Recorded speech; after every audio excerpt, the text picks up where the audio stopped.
Mother, it's time for a walk, let's go. Hurry. Oh, bit stuck. Mother, I'm not ready to walk past Lily's garden. Can we go a different way? Making my way downtown, walking fast.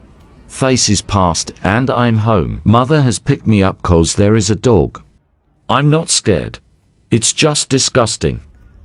Was that the lady that makes fun of us for walking together? Yeah. She's rude. I know, come on. I am literally the king of the neighborhood. We are about to walk past Lily's window, so act chill. Darn it, I looked straight in her window. Run fast. My belly jiggles, but that's okay. I have successfully led us home.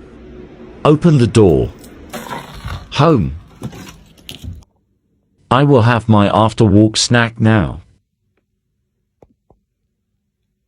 Delightful. That was a big one. Rest day tomorrow, I think. Fly.